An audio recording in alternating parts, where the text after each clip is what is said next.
at 4:33 p.m. We'll have everyone introduce themselves for who's here. I'll start with the audience that's at, or the members that are at City Hall. If you want to go around and introduce yourselves, we'll start with you, Scott. Scott Kellogg, alderperson. Dean Veneman, alderperson. Tim DeSorcy, Finance. Shane Blazer, Mayor. Jay Bemke, alderperson. That's it. Okay. That's everyone at City Hall then. We'll go ahead with the virtual audience. Tom? Tom Realm, District 4 Alderman. Stephen Colt, District 5 Alderman and Chairperson. With that, we will start off with the item that's on the agenda tonight, which is the 2021 budget overview. Tim? Sure. For everyone here, I handed out a preliminary budget, 2021 budget summary.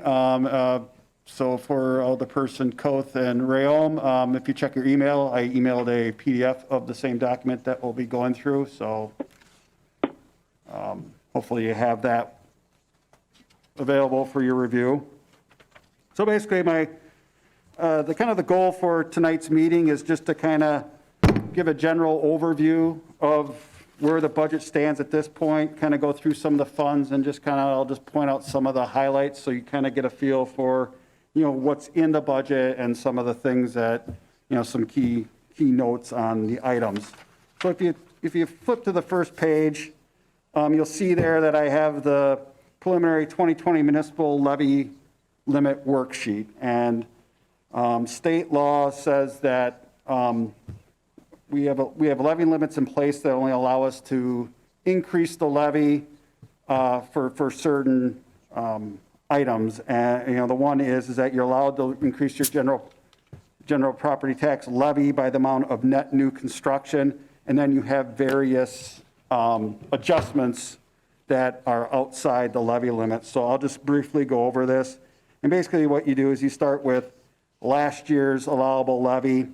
And then for this year, we had 1.34% net new construction, which allowed an increase in the levy of $154,448. Then basically you subtract out in the adjustment, then we also get an adjustment for our debt service. So, you start out, you exclude the amount that we included in the levy last year for debt service, and then you add back in what we're adjusting the levy for the 2021 debt service. So based on the calculation and increasing basically by the 99,000 for the increase in debt service levy and the 154, we're allowed a levy of $13,732,000. Now, if you flip over to the next page, you'll find it's page number 1, budget fund summary. And if you go under the revenues, then basically you subtract out in the adjustment, then we also get an adjustment for our debt service. So you start out, you exclude the amount that we included in the levy last year for debt service, and then you add back in what we're adjusting the levy for the 2021. If you flip over to the next page, you'll find page number 1.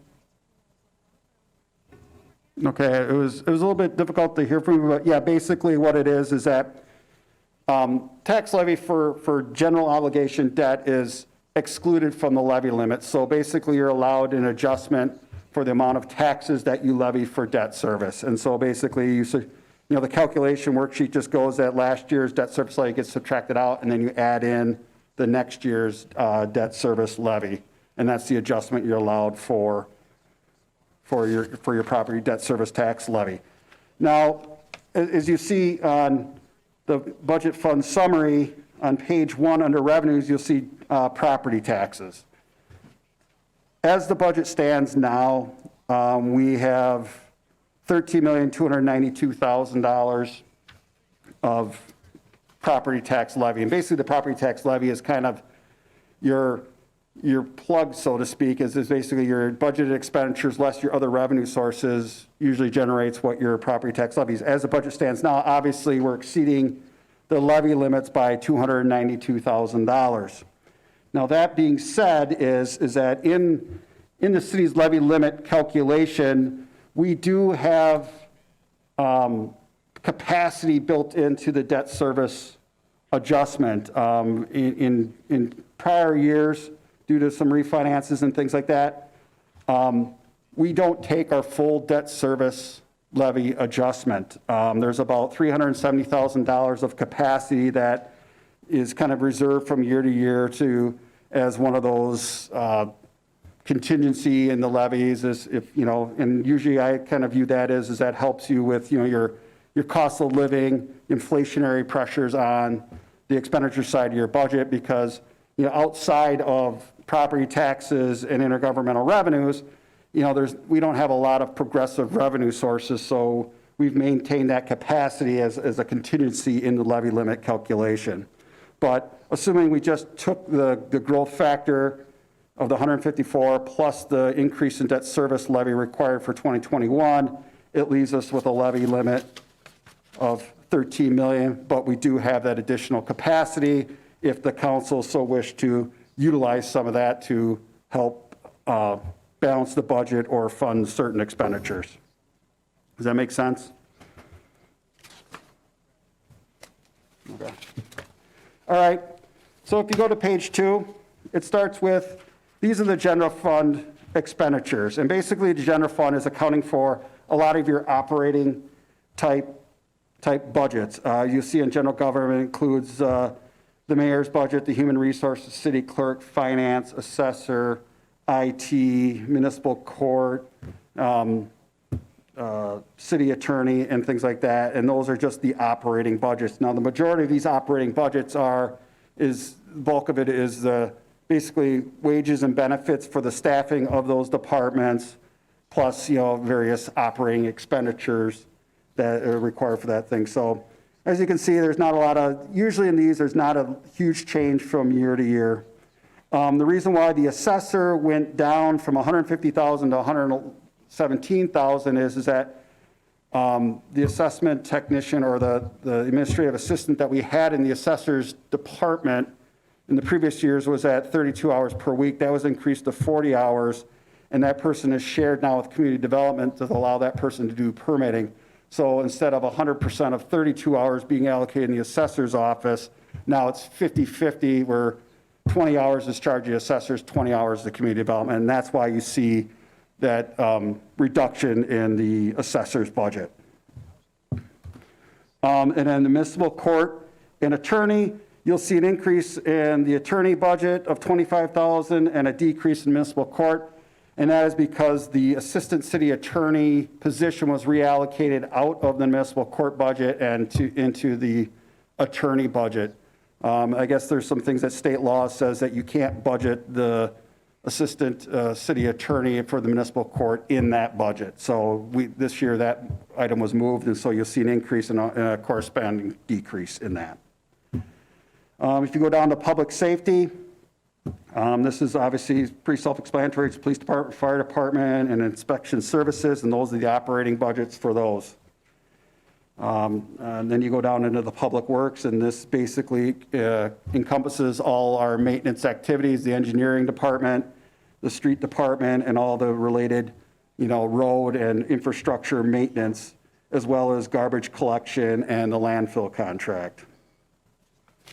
And like I said, I'm not going to go through specifically a lot of the increases and decreases in these departments, because as we go through and have future budget meetings this month and going through those budgets, that's when we'll probably cover in more detail any significant increases or decreases in those budgets. But obviously, as you're reviewing those, if you have a specific question at any time during the week or whatever, feel free to contact me or the department head directly. And so then you got education, recreation, which includes all our parks and the library. And then you go down with the development, community development, obviously, self-explanatory. The Heart of Wisconsin, we pay them a budget stipend of $25,000 each year. And then Health and Human Services, which includes our contract with the Humane Society, the Lowell Center, and then obviously we help support the Forest Hills Cemetery. And then over here is departmental outlay. So these are the kind of the departmental outlays that, but does not include any equipment or patrol squads. Those are in a different fund, accounted for in a different fund. So, and then obviously under contingency is just kind of an estimate of possible cost of living adjustments for non-union employees next year. Both the fire and police unions are settled through 2021. So those wages are accounted for in their operating budgets.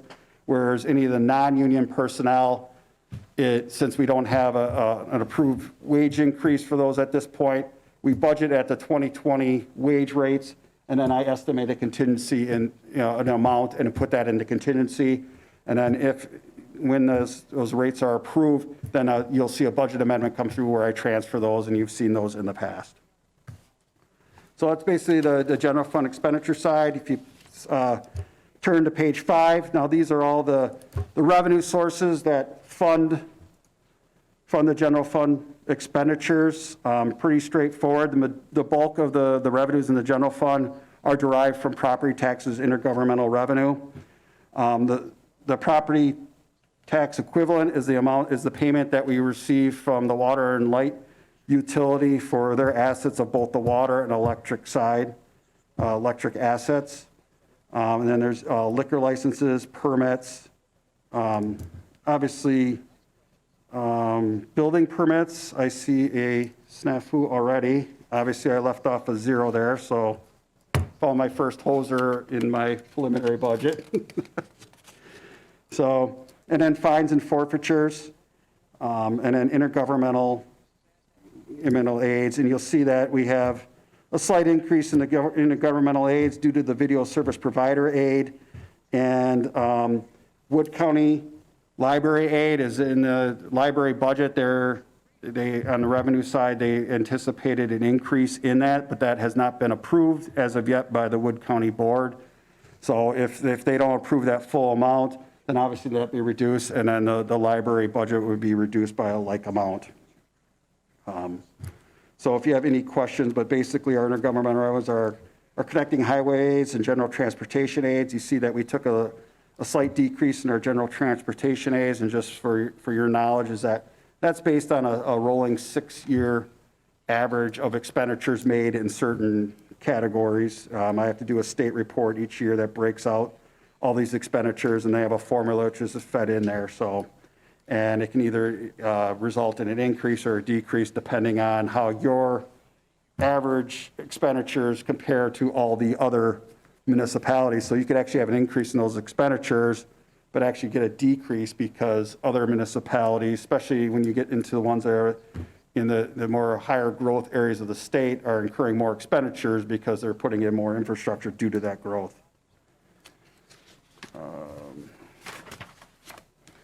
And then you see special assessments. Obviously, we'll be looking at this over the next number of months, but as of now, this is the amount I estimate for special assessments for the ones that we currently have out there and potential buildings for next year. But obviously, the Public Works Committee is looking at alternatives to this, and this will be addressed at a later date. But as of this time, we're budgeting as if we still have special assessments, and so that'll be a discussion further down the road.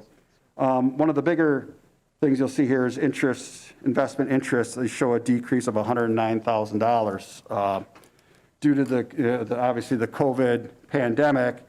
Interest rates quickly pretty much cratered over this year.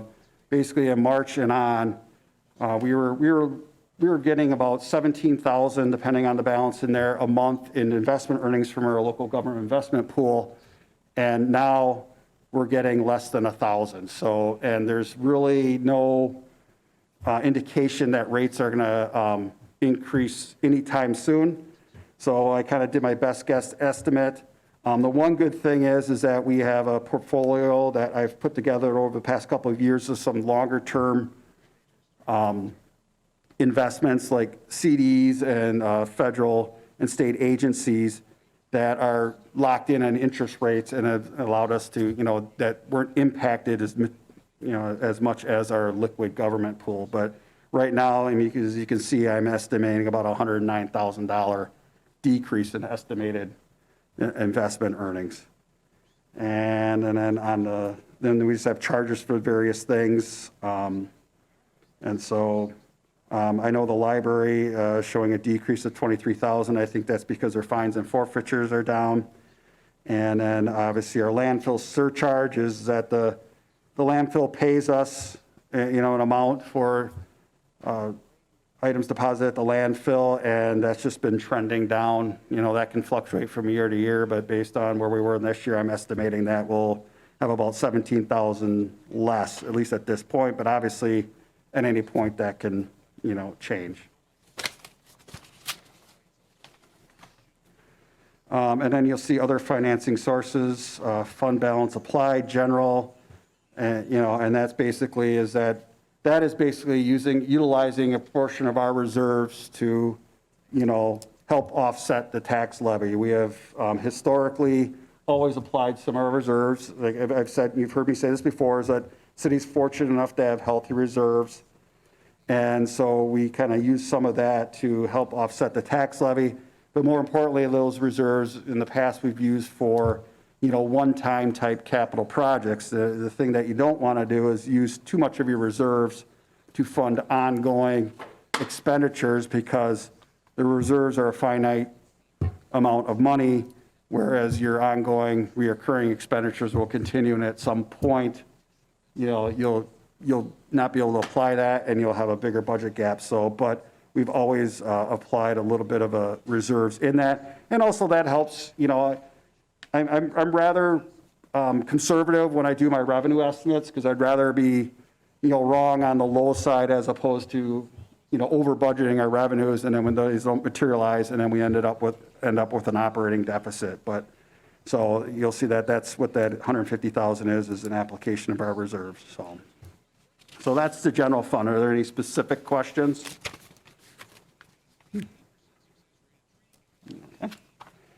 If you switch to page 8, this is our debt service fund. And basically, these are all the principal and interest payments on general obligation debt that the city has taken out over the past number of years. As you can see, it goes back to the 2011 note issue, and so that'll be the last year of that payment on that. But as you can see, we got about $3,088,000 of general obligation debt that we make. And then obviously you'll see there the Waterworks and Lighting. Back in 2015, the city issued general obligation debt to refinance some electric revenue bonds that the Water and Light had. And the reason we did that is because the GO debt afforded very favorable rates compared to what they had on their electric revenue bonds. And so refinancing saved them a considerable amount of money. But they reimburse us, obviously, for that debt payment on an annual basis. And then the Clean Water Fund loan, you'll see there that we presently have 2 Clean Water Fund loans. In 2008, that was the one that was the major expansion there, the BOD expansion which was driven by some industrial service agreements.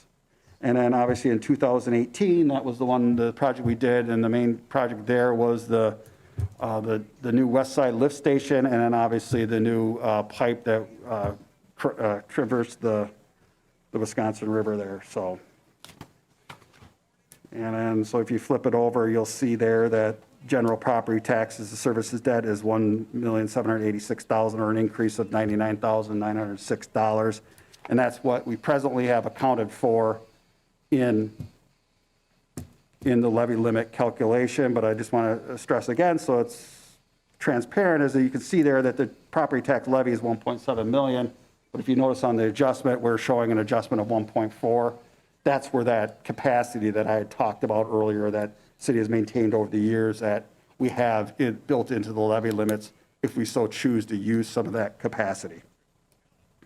And then the rest is just the various funding sources from the Water and Light debt payment, and then other transfers, like from any tax incremental debt is funded by the increment generated in those districts. So we basically transfer that out of those funds and into the debt service fund to service that debt, so that it is not paid for by the general tax levy.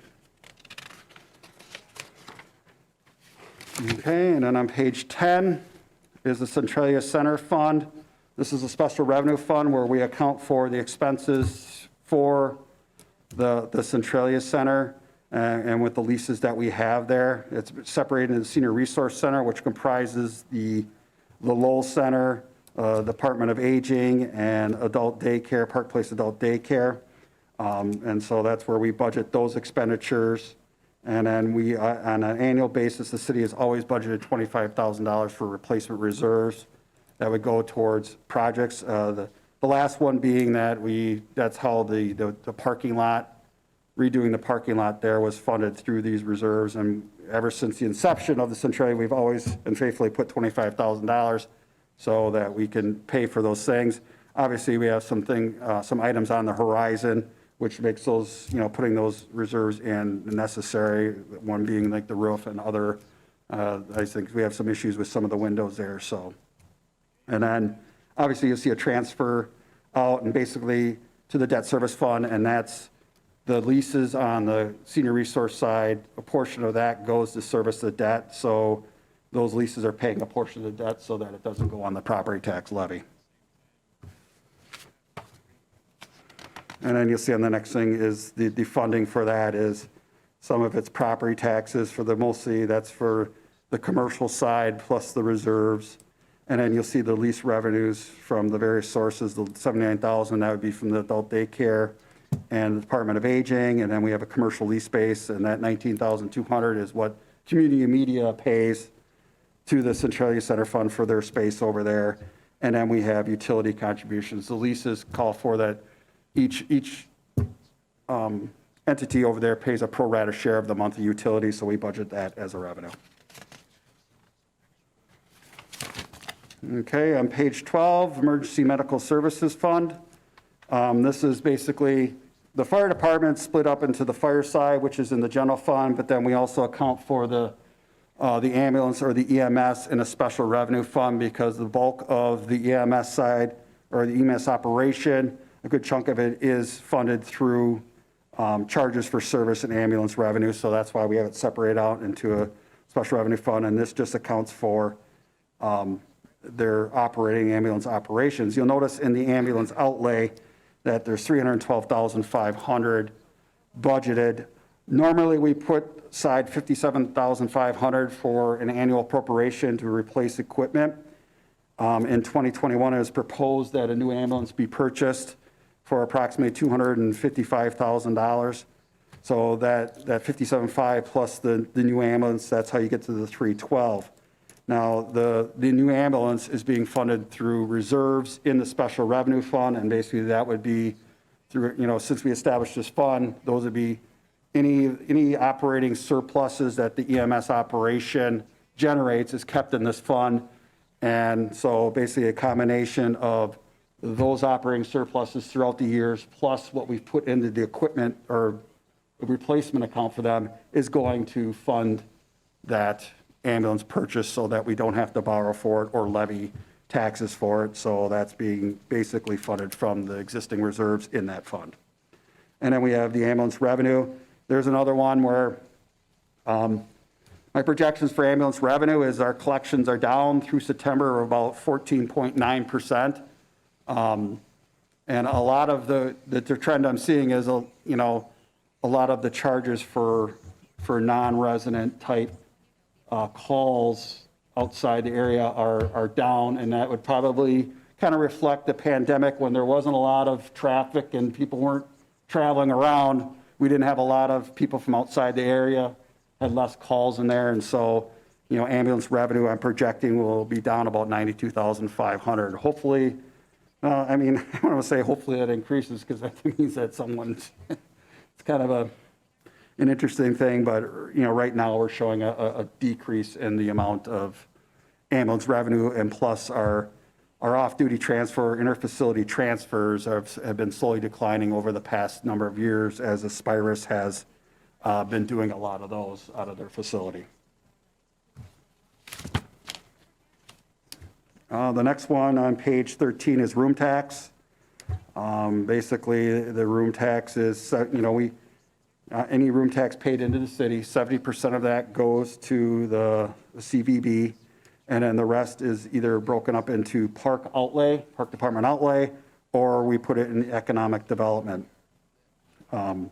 You'll see their economic development, you'll see a big increase there in the expenditure, and basically that is a combination of phase one of the wayfinding signs. I mean, we're pretty much done with the design of those, and so Kyle Kearns, Community Development Director, put in a phase one request for the wayfinding signs, so that, and then also I'd like to point out that Wood County gave us a grant of $15,000 towards that project, and you'll see that down on the revenue side. And the other expenditure plan of the room tax for next year is the welcome sign on, I know that we've talked about this for about a year now, is that on the west side? Yeah. Yeah, and so that's budgeted in there. So, but obviously you can see, no shock to anyone, the room tax is down considerably. I'm looking at $133,000 now. Like I said, I budget a lot of these based on what I'm seeing now. You know, hopefully things pick up next year, but obviously room tax is down this year for the obvious reasons.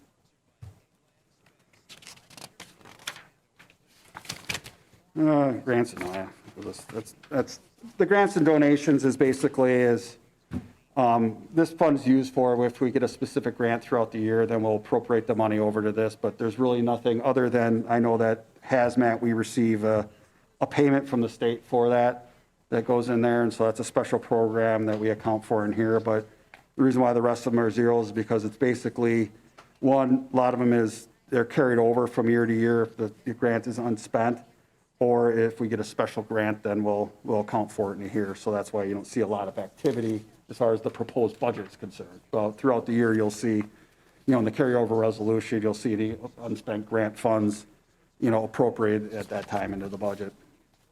QBE Media Fund is basically, to operate the community media, and that is funded through the franchise fee, cable franchise fees, and a little bit of municipal contributions from other governmental entities.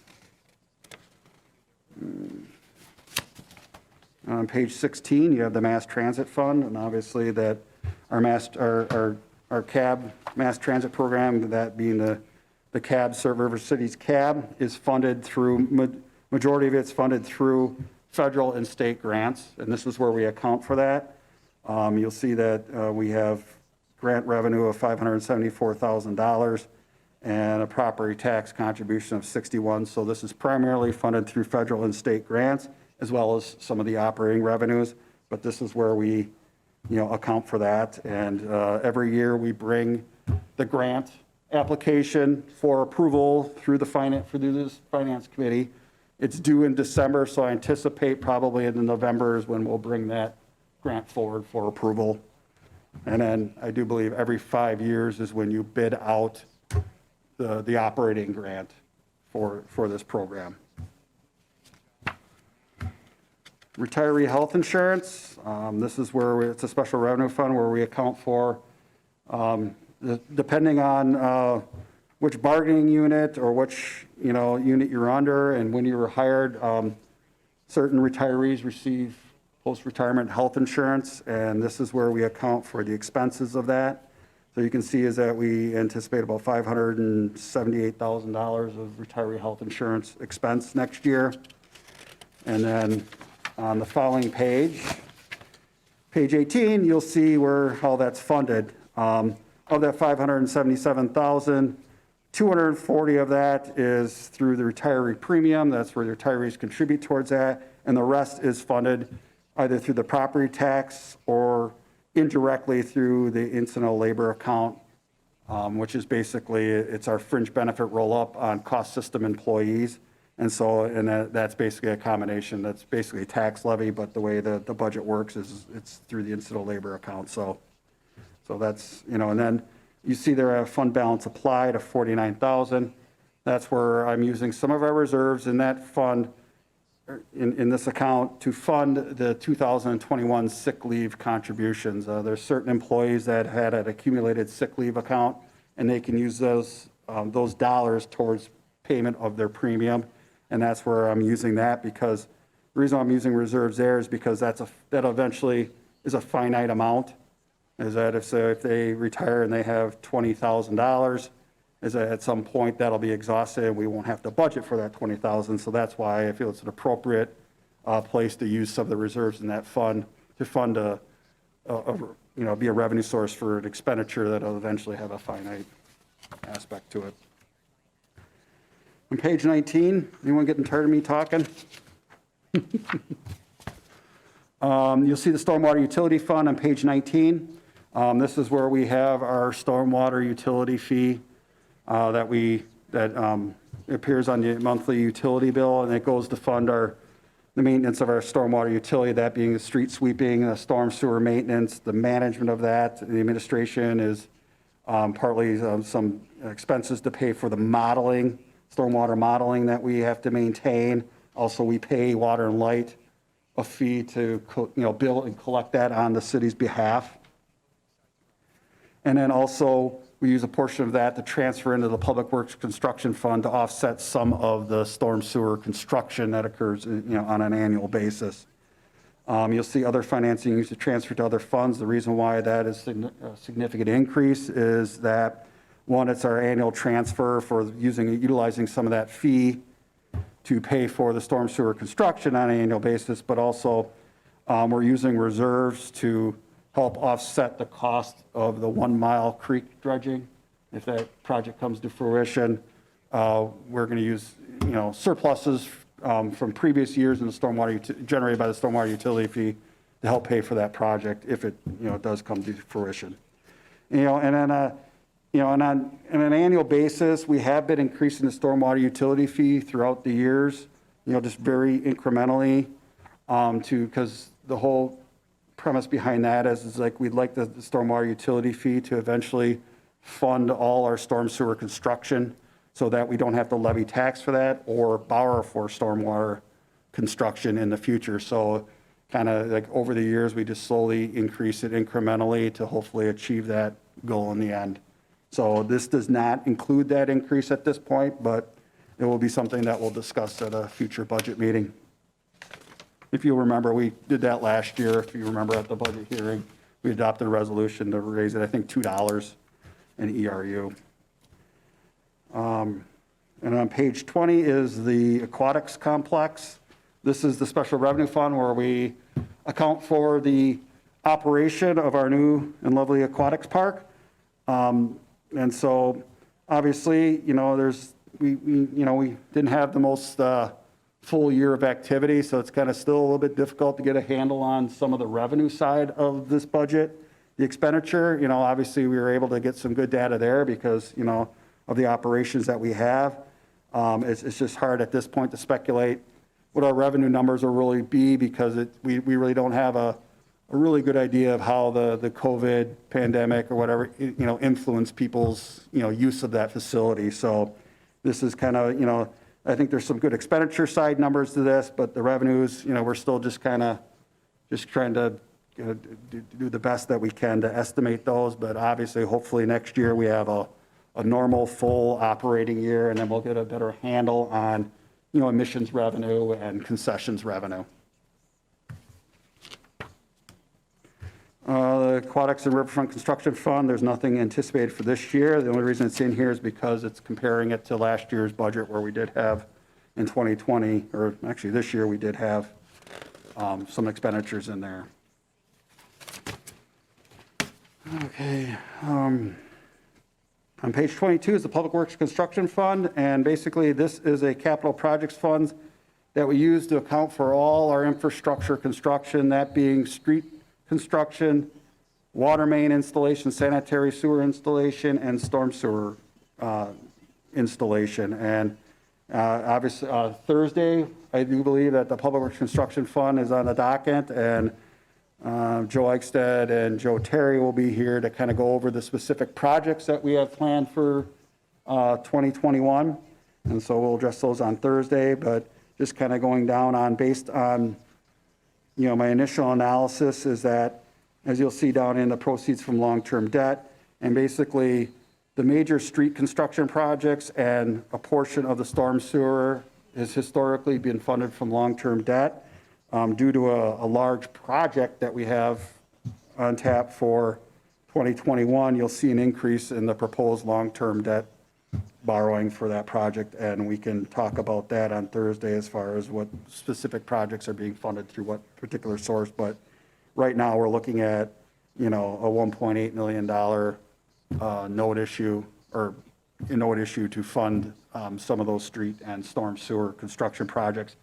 And then also, I am currently working on, as long as I'm kind of touching on long-term debt, I'm working on a projected long-term debt summary that I hope to get out to the council, which will be basically lay out our debt service, our existing debt, how it's being funded, but also then I also incorporate into that projection kind of the anticipated debt issues that I see on the foreseeable future. I always factor in a debt amount for our annual street construction and have that going forward, but then also some of the things that we have on the horizon from a possible debt is obviously the fire station number 1 remodel.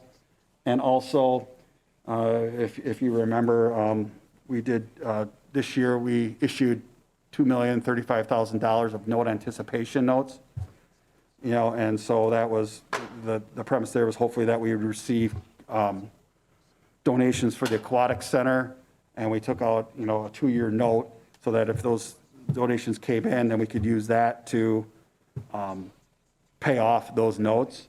But as at this time, obviously, no one could anticipate, COVID pandemic that kind of put a, little wrinkle into all that. So, in my projection, I'm going to I always assume the worst case scenario of that, we have to refinance those notes with, long-term obligations. So that'll be factored into that.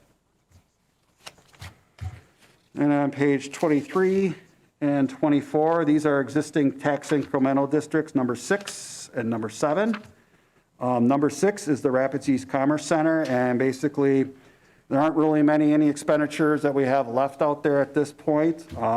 Really the only activity that you'll see in that fund is the increment that's generated in that, and then you'll see a transfer out to the debt service to pay for the existing debt we have that was used to finance the infrastructure for that park. On page 24, this is the district number 7, tax incremental district number 7. This is our downtown TID. As you'll see in the downtown revitalization, you'll see $55,680. And that's basically budget for Riverwall maintenance. They're going to have an assessment for have an assessment done to determine what needs to be done there and what a cost for that to be. The good news is with this district is that we actually saw, as you can see on taxes, tax increment. You can see we got increment last year of $12,000. This year, due to some development, mainly the facility over by the Centralia Center, you're seeing an increase of $104,000. So we're this district, because of the things that happened and obviously losing the mall as a taxable property, the increment basically just shrank up. But now we've had some development there that's going to give us some increment. And I'm estimating through the remaining life of the district, we'll get about $1.2 million of increment based on today's values. So that gives us some opportunities to do some of the projects that we have in the amended downtown TID project. And one of those projects that's specifically identified is the Riverwall maintenance. So depending on, it's being proposed that we do this, this assessment, and then depending what that assessment says is that we could now have a potential funding source to actually do that maintenance, and it wouldn't fall on the tax levy. So it was some good news for this district because, at some point, the city's general or debt service levy was kind of subsidizing the debt from this district for the West Grand Street construction, but now it's looking at different. We might have some. We're looking like we're having available funds to do some projects in there, and that one being the Riverwall maintenance. And then on page 25, this is tax incremental district number 8. This is the Metelco development, and so one of the big things, and I'm still waiting for an estimate to come in on what the total construction of the rail spur for that is. And if you remember, that as part of the development agreement, we agreed to construct a rail spur out in there to service the Metelco development, of which we applied for and were granted a T grant through the state of Wisconsin to help offset that. The city's committed to $300,000. So if you take the total project costs, less the T grant, less ours, if there's any balance left, that would be Metelco's responsibility. So you'll see this budget change as I get some new numbers in.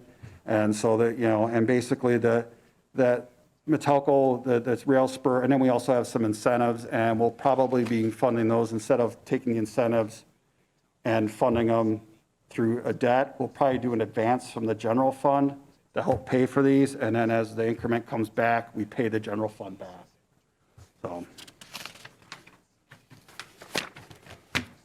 On page 26 is the equipment replacement fund. This is basically, just like it sounds, all our, kind of like our depreciation accounts, all our, accounts that we put money aside each year to fund future equipment purchases. And the nice thing about doing it this way is it spreads out the cost of this equipment and adds some, like, you don't get a lot of gyrations in the amount of budget requests where they may be, the amount of equipment you may purchase in a year varies. We budget the same amount whether they need it or not, and that goes to fund future purchases, and it kind of smooths out the budget, so to speak, so you don't have a high demand in any one year to levy monies for equipment purchases where we put this money aside. And then you always see this in the carryover resolution that whatever we have left in that account, we carry over for the future. And then, but we also ask in their budgets that they identify what specific items they're going to be purchasing this sum, so that we have some controls and the council has input on what's being purchased. And a lot of times those purchases do come through this committee. And so, and basically it's the information technology, that would be our computer replacement fund, our IT hardware fund, that we put money aside each year to fund the replacement of that. Office equipment, we do have some requests for office furniture, and this replaces any furniture requests, but also we depreciate our copiers so that we have money set aside. So when we have to replace our copiers, we already have those funds available, and we can fund those.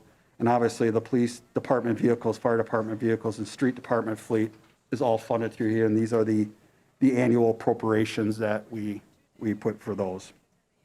And it's funded through, basically, it's mostly funded through the property taxes. When you see equipment charges, $450,000, those are internal rates that we charge various budgets for the equipment.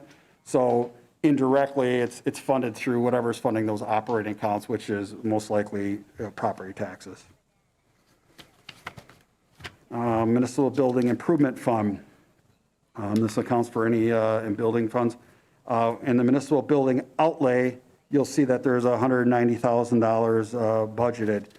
$109,000 of that, if you remember, I do believe is at July Council or whatever, that for the matching grant for the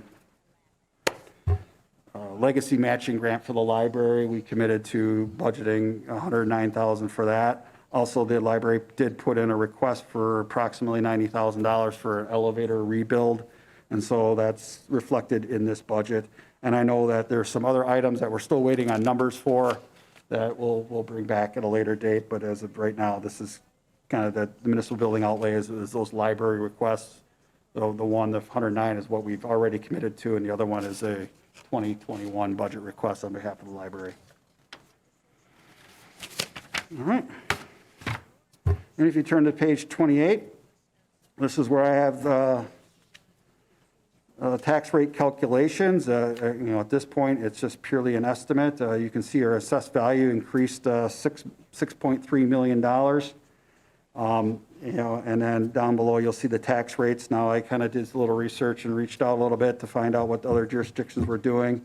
Wood County, I'm not sure exactly what they're obviously going through their budget process, but the school district and Mid-State, I was able to find on their lines, their budget hearings, and kind of estimated what our portion share of their levy is. And so if you look at the Wisconsin Rapids, based on The levy we have now, the $13 million, you're looking at a 2.1% increase in the tax rate. If all these others hold, at this point, it's very preliminary, don't hold me to the net tax rate, we're looking at a reduction of 1.7, and that's a lot of it with the school district rate coming down. But like I said, their final numbers aren't certified until, well, it should be later this month, so. And on page 29 is just kind of the calculation where to show you kind of this, just how the increments for each of the taxing jurisdictions are calculated. And, it shows that you'll see down below for each district, you got the total equalized value. That's the value of all the property in the district. The base value is the value of that district at the time of the creation, so that those stay the same. Those aren't captured in the TIF. Those remain taxed as they normally would. It's only the value increment that you get the tax increment calculated on. And that just shows you that calculation just for transparency reasons, so. In a nutshell, that is a very brief summary of kind of what encompasses our budget and kind of where we stand at this point. If there's any specific questions, I'd be happy to. Tim, I got one for you. Sure. Has the mill going idle had an impact on our budget as of yet? No, because it's, the value, all property is valued as of January 1 of 2020. So whatever it's assessed at that, that's what will be in our tax roll. Now, for future budgets, the 2022 and beyond, depending on, what happens at the mill, what happens to the value of that property, it would impact us for the 2022 budget. But for this year, the 2021, it was valued as of the first of this year, so. Okay. Then I had a question. Back on the education and recreation portion of the budget. Sure. On page 3. There's a section for special events and community benefits. It was budgeted $51,575 in the previous years and jumped up $53,445 to $56,920 this year. What is that exactly, the special events and community benefit? Special events is like 4th of July, any work that we would do for like maybe a parade, if we have time dedicated to blocking off streets or anything like that. The reason for the jump in that budget is that the city is proposing to budget the $20,000 for the fireworks. If you remember from years past, the city always solicited donations from various individuals and organizations and things like that. And the past couple of years, it's actually been coming up a little bit short. So this year, it's just, the full $20,000 was budgeted for the fireworks, and that's why you see that increase there. Okay. So are we going to have a rollover on a lot of that then into next year for what we didn't use this year? Correct.